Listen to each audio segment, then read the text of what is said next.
everyone, it's Sasha here from the Little Dog Retreat, owner and creator, and we are back today to discuss animal enrichment. We're going to talk about what it is, why you need it, and why it helps. So what is animal enrichment? Animal enrichment, which you may have heard the term kind of tossed around, sometimes rehabilitation centers will talk about it, zoos will definitely talk about it. Animal enrichment is basically anything that will cause mental stimuli for your dog. And why is that important? So imagine you were left alone all day long to fend for yourself without any kind of device to entertain you. Take away your TV, take away your phone, take away your computer, take away all books in the house, take all the stuff that you're allowed to touch and stick it over in a corner and not let you touch it. That would be boring, wouldn't it? You might kind of entertain yourself for a little bit. Maybe you do something interesting or creative that you wouldn't think of otherwise. But for the most part, every single day, that's what your dog is kind of going through. So you can always bring them to a doggy daycare.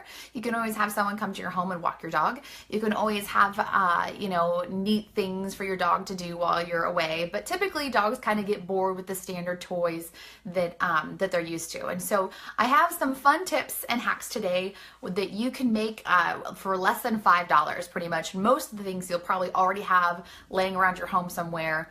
And just to kind of get that stimulation, get that mental cognitive development moving around in your dog's brain so they feel happy. So what happens in the wild if your dog was naturally out and being a wolf somewhere else? They would be foraging during the day. They would be hunting. They would be gathering materials for their den. They would be doing something all day long, every single day of their life. Instead, our domesticated dogs pretty much just hang out, and then they just wait. They wait until we come home.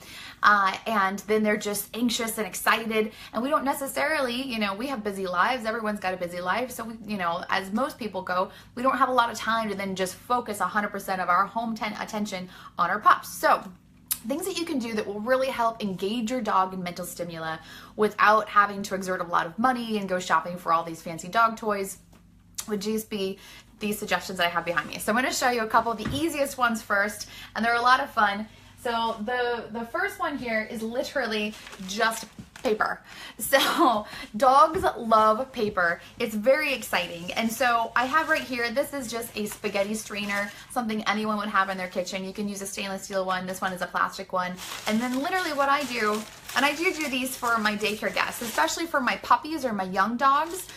If I have a bunch of young dogs and a bunch of geriatric dogs at the same time, I'll typically separate my young ones just because they have to, they haven't learned those social skills and they are pouncing on the older ones, and the older ones want to kind of nap. So if you have a younger dog and an older dog, this will also help you. Or if you just have a young dog who gets bored during the day and gets anxious and starts getting into things that they shouldn't, this will also help. So pretty much what you do, you can just take paper. I prefer just standard, like computer paper, just because it doesn't have ink already on it. You can also just use Post-it notes, whatever you have around the house. Try to avoid things like newspaper because there's a lot of ink in those, and those, if your dog does start to chew on it, then they get that ink into their system. So just something natural. And then pretty much you're gonna fold it like an accordion. So you can crinkle some small pieces up just like this with your fist, and then you can basically just make strips of paper and then fold it back and forth accordion style so that it has some kind of texture basically inside of the bowl. And then what you're gonna do once your bowl is full and you feel satisfied that you have enough stuff in there, you're literally gonna stick treats or kibble in there.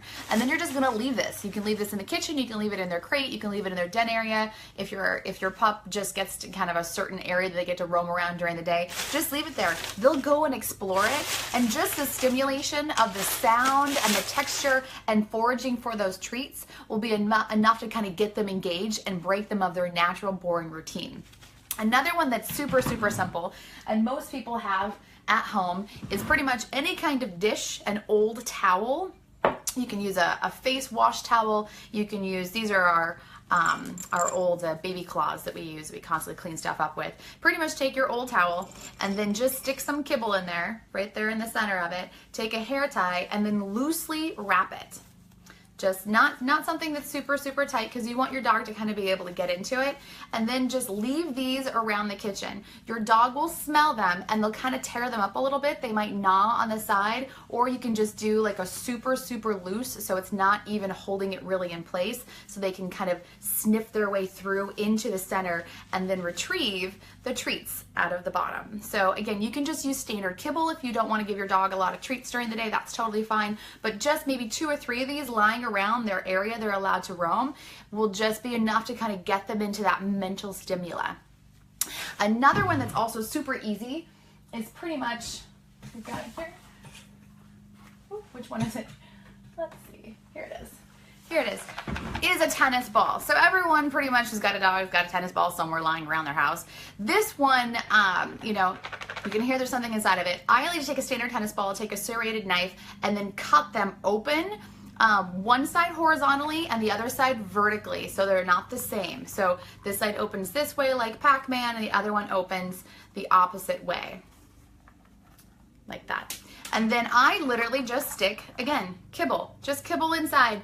And then this is enough to get your dog to roam it around, squeeze it, start batting at it, and then get the kibble out. So if you have a tiny dog opposed to a larger dog, this is great for pretty much most dogs. But if you have a small dog with a very small mouth, they do sell tiny tennis balls. You can also use another type of ball if you'd like, but pretty much anything that your dog, or you can also put more serrated spaces in it so it's easier for them to get out. If the deeper you cut it, so if it's almost cut in half, the easier for your dog to get it out. The less the opening, the more they'll have to actually crunch on it and really chew it and kind of, you know, manipulate it to get the food out. But that's okay. You know your dog. So if your dog would really enjoy doing that, then definitely make a smaller hole. If your dog just needs the stimulation of it, and then you can kind of wear it down a little bit if you have a dog that you don't think is going to be able to get in there. Just kind of keep wearing it down and it will kind of stay slightly open. So that's okay too. And then another one, these are going to be a little bit more involved, if you say, on the toys. This one here is pretty much, I have a mini version that I use in my daycare, but this is a cupcake tin. And then these are just a variety of variegated balls. A lot of them are cat toys.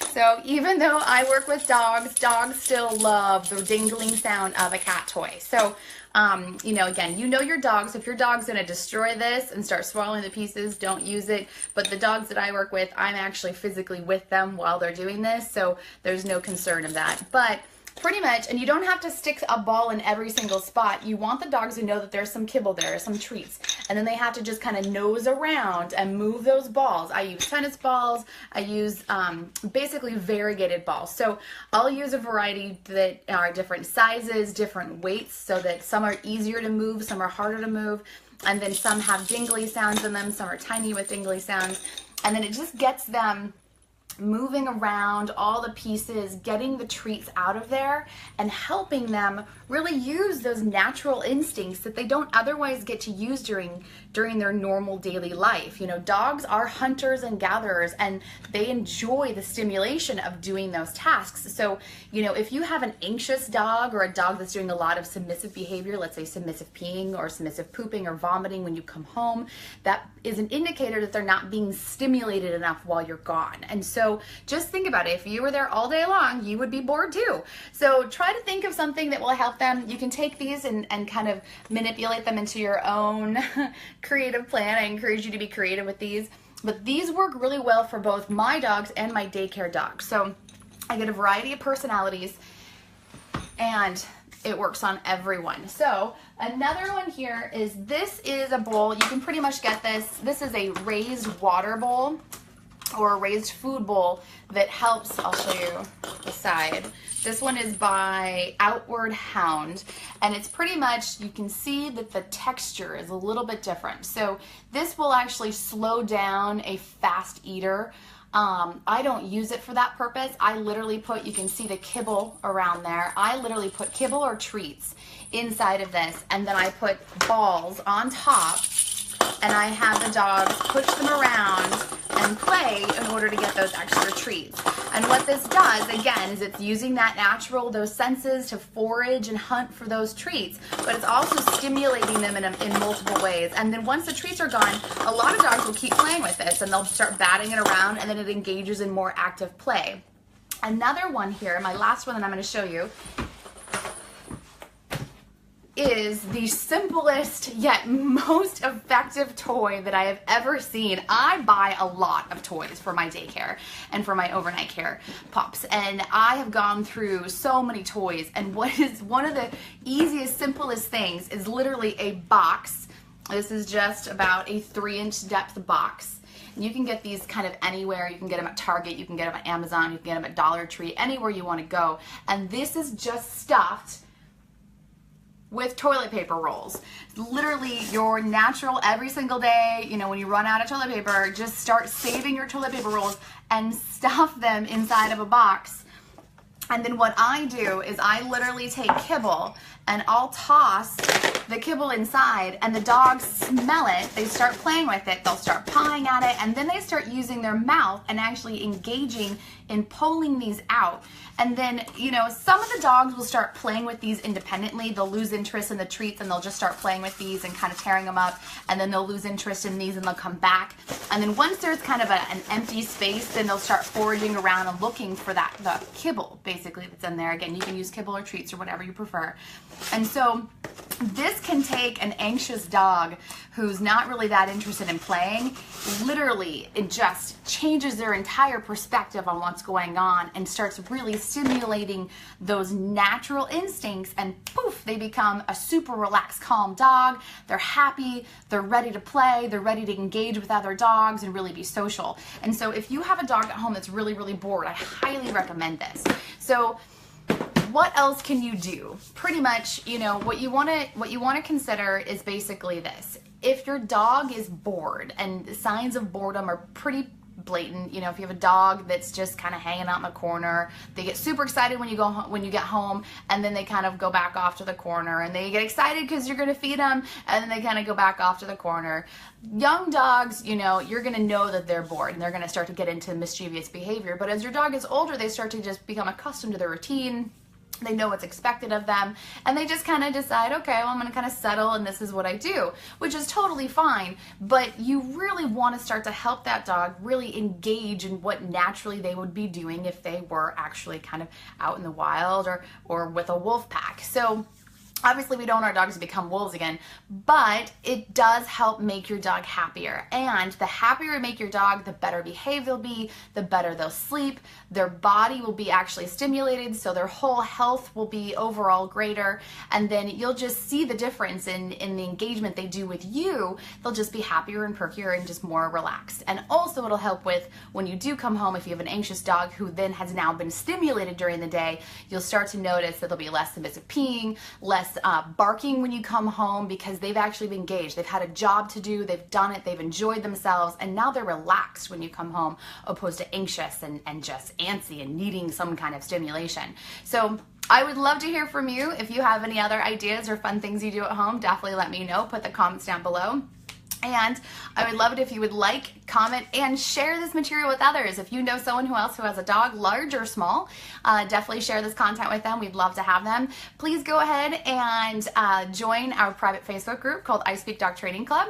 We're doing videos every month in the month of August. So if you have something that you're interested in, definitely let me know, and shoot me an email or make me a comment down below, and I will try to engage that and get that started for you. And then also, if you're not that into Facebook, but you love Instagram or YouTube, we are on both of those. So you can also subscribe to our YouTube channel. We'll be posting all of these videos on there, in addition to more.